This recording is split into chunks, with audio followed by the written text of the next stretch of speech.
Praise be to the name of the Lord. கர்த்தராகிய இயேசு கிறிஸ்துவின் கிருபையோடும் With the grace of our Lord Jesus Christ, பரிசுத்தாவின் பிரசன்னத்தோடும் with the presence of the Holy உங்களை Spirit, சந்திக்கும்படியாக to meet you. தேவன் பாராட்டின தயவை நினைத்து நாங்கள் தேவனை ஸ்தோத்திரிக்கிறோம். I thank God for His grace He has given today. தேவன் நம்மோடு இருப்பதே பெரிதான தயவு. It is His grace with you.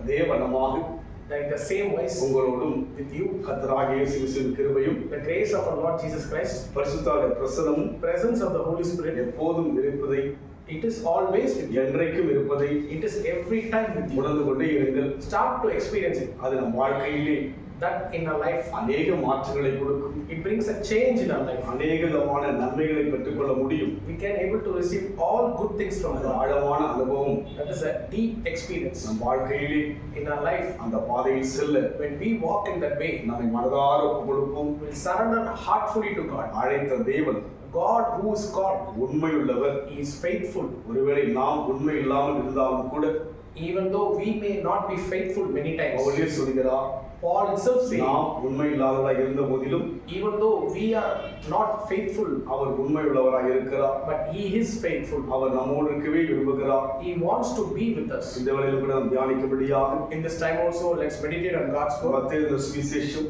Matthew 22ஆம் அதிகாரம் 14ஆம் வசனம். chapter 22, verse 14. அந்தபடியே அழைக்கப்பட்டவர்கள் அநேகர், தெரிந்து கொள்ளப்பட்டவர்களோ சிலர் என்றார். For many are called, but few are chosen. இயேசு கிறிஸ்துவின் வார்த்தை இதை பார்க்க முடியும். We can able to see Jesus' word in this. சுவிசேஷ புத்தகத்தில் அநேக இடங்களில் இயேசு கிறிஸ்து பேசுவதை எழுதப்பட்டிருக்கிறது. In the Gospels, you can able to see Jesus speaking words. மற்றவர்கள் பேசுவதை விட Above of everyone speaking, ஆண்டவர் பேசுகிற காரியமெல்லாம் Jesus' words were நம்முடைய மனதிலே அதிகமான மகிழ்ச்சியை கொடுக்கும். that brings a joy to our hearts. அதனால் மற்றவர்கள் பேசுவது மகிழ்ச்சி கொடுக்காதா? So what other people will bring a joy to us? அப்படியல்ல. தேவ ஆவியானவர் மற்ற சீஷர்கள் மூலமாக, அப்போஸ்தலர் மூலமாக புதிய ஏற்பாட்டிலே பேசியிருக்கிறார். God has spoken through His disciples in many places. ஆனால் இயேசு கிறிஸ்து மாம்சமாய் இருந்தபோது But when Jesus was in the flesh, அவர் பேசினதை எல்லாம் அவருடைய சீஷர்கள் அப்போஸ்தலர்கள் எழுதியிருக்கிறார்கள். His disciples recorded and noted them. அதனால் அவர் பேசுகிற வார்த்தை விசேஷமானது. The words which Jesus speak are special. என்ன சொல்கிறார்? What He is saying, அழைக்கப்பட்டவர்கள் அநேகர், many are called, தெரிந்து கொள்ளப்பட்டவர்களோ சிலர் என்றார். but few are chosen.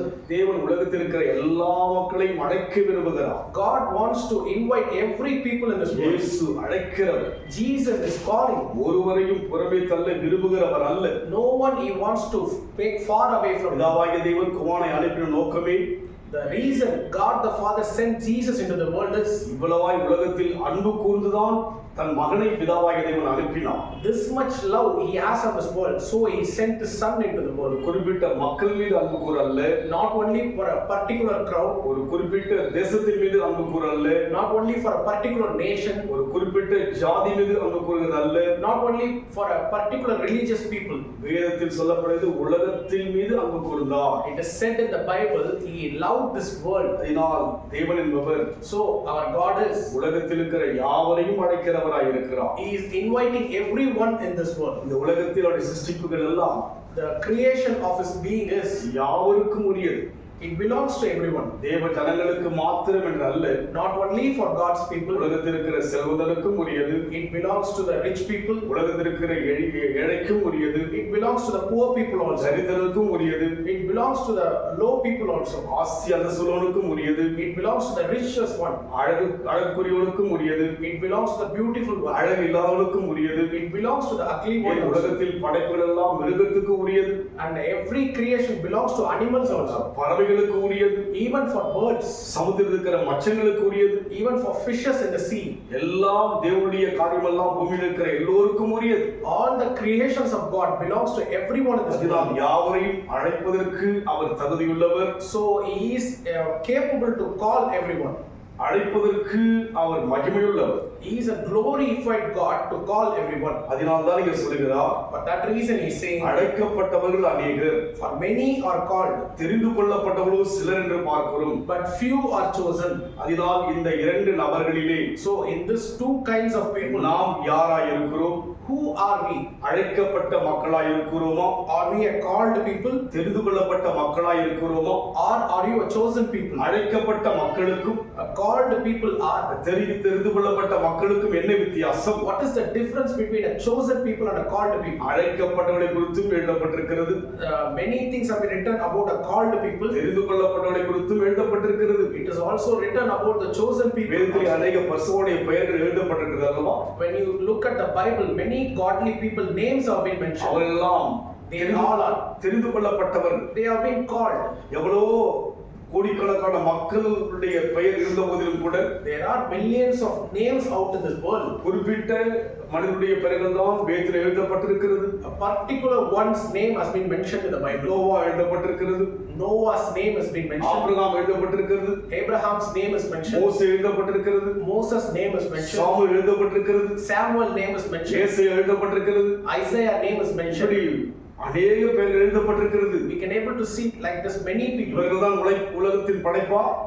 These people are being only created. இவர்கள் தான் தேவனுடைய ஜனங்களா?